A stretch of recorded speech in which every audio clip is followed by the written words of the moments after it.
L'aéroport, bien, nous allons aller un petit peu plus loin. On va aller en Guinée avec Nicole, qui nous présente la 3e convention. On est déjà rendu à la 3e convention de coopération Nord-Sud avec Kindia.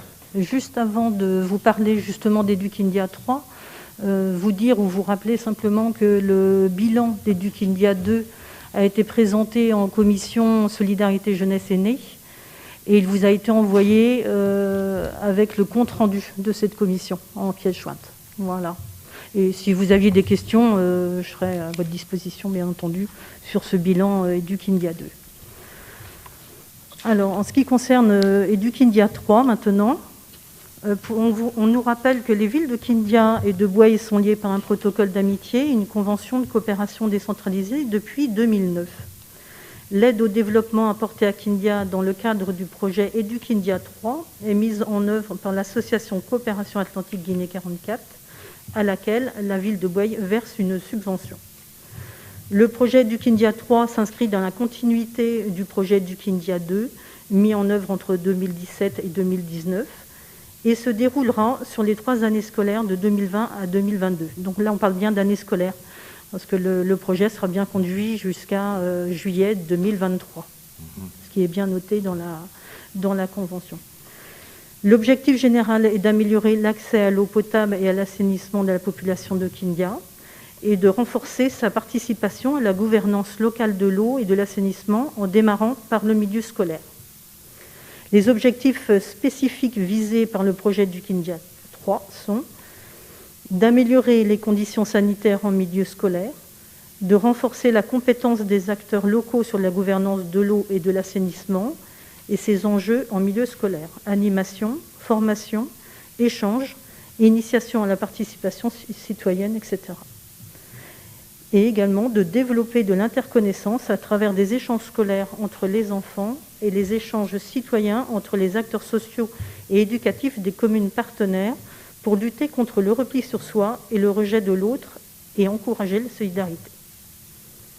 Ce projet, dont le coût global dépasse le montant de la subvention allouée par la commune de Bouaye, fait l'objet de cofinancement avec les communes de Basse-Goulaine, de Sainte-Luce-sur-Loire, d'Orvaux, de Saint-Jean-de-Boiseau, du fonds 1% pour l'eau de Nantes Métropole, de l'Agence de l'eau Loire-Bretagne et du Crédit Mutuel. La convention qu'il est proposé d'approuver a pour objet de définir les conditions dans lesquelles la ville de Bouaye participe au projet dénommé Edukindia 3, s'inscrivant dans le cadre d'un accord de coopération décentralisée entre les communes de Bouaye et de Kindia.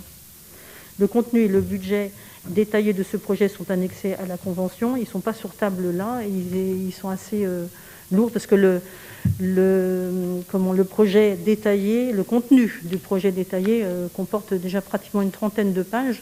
Donc après, si vous souhaitez l'avoir, on peut vous l'envoyer en numérique sans problème, bien sûr.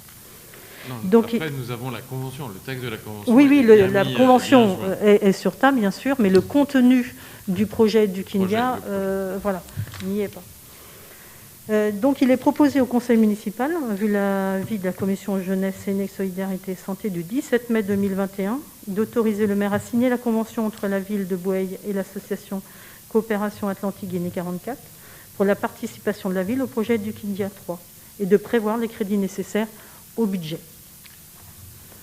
Merci Nicole. Donc là, tu l'as peut-être dit, la participation annuelle pendant 3 ans, c'est de 2 000 euros. 2 000 euros par an, sur 2 000 euros qui n'a pas changé, qui n'a pas été modifié par rapport au projet Edukindia précédent. C'est très constant. Oui. Ce qu'on peut dire quand même, parce que ça devient maintenant un partenariat historique depuis pas mal d'années, entre ces 5 communes de Nantes Métropole, on en voit quand même les points positifs. Tu l'as présenté dans le bilan d'Edukindia 2. Moi, je me souviens, parce qu'on est allé une fois avec un groupe de jeunes de Bouaye sur site, voir comment l'argent était utilisé, finalement, l'argent de cette coopération.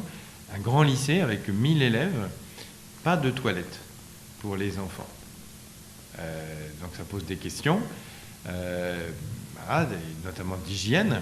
Et puis tu faisais remarquer qu'au bout d'un moment, même un certain nombre de filles en particulier, jeunes filles, les garçons avaient peut-être à se débrouiller, mais que pour les filles, ça devenait un problème, même pour la scolarisation, à partir du moment où il n'y avait pas accès à des sanitaires.